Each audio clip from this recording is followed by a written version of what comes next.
The British American colonies of North America were filled with various denominations of the Christian faith that attempted to pursue the ability to practice their preferred religion in peace. One of these denominational groups of Christianity that was prominent in the early colonies was the Quakers.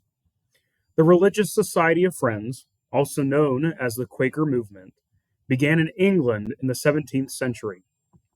George Fox, the creator, and his many followers believed in a variation of Christianity that conflicted with the usual beliefs of his time.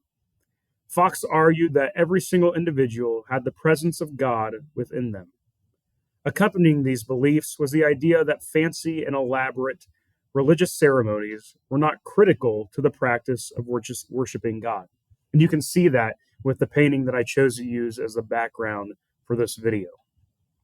Finally, Quakers usually argued that there was an inherent spiritual equality between men and women. These beliefs angered the traditional and strongly established churches of England, resulting in many Quakers being targeted and persecuted for their stalwart beliefs. Amid the persecution in England, William Penn, a wealthy English Quaker, was given a land grant by King Charles II in order to pay off a personal family debt.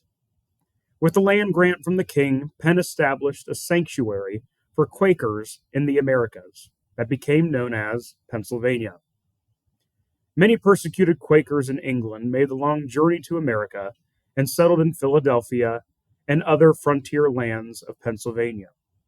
According to historian Arthur J. McKeel, in his work entitled The Relation of the Quakers to the American Revolution, Quakers were largely agrarian in nature, except for those that were found within the city limits of Philadelphia. The urban Quakers tended to be prominent merchants and traders that deeply affected the mercantile life of the British Empire. During the 18th century, Quakers would participate in missionary trips to attempt to spread their ideology to other areas like the New England colonies and other middle colonies.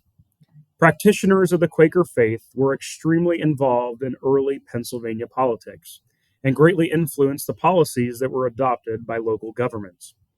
Historian Jeffrey Plank points out in his work, Quakers as Political Players in Early America, that Quakers continuously professed progressive beliefs in regards to the empowerment of women, positive and peaceful relationships with Native Americans, and the abolition of slavery. Quakers were one of the earliest groups that promoted the abolishment of slavery and continue to be strong dissenters against slavery up to the Civil War. Quakers were against slavery so much that George Washington, who himself had reservations about slavery, wrote to many of his friends complaining that Quaker abolitionists in the area were too radical in their pursuit of fighting back against slavery. Accompanying these progressive values was a strong belief in pacifism and neutrality. Staying true to their beliefs, Quakers refused to engage in violence and stayed neutral during armed conflicts ranging from the American Revolutionary War to World War II. Although the vitality and presence of the Quakers in America is not as strong compared to their standing in the 18th century, many prominent figures in American history were from a Quaker background. Presidents Herbert Hoover and Richard Nixon both were raised in families that practiced Quaker beliefs. In today's world, there are around 400,000 Quakers, with the majority of them actually being found in Africa. The Quakers are an interesting Christian group in American history that proclaimed a diverse and different message from other denominations. Thank you.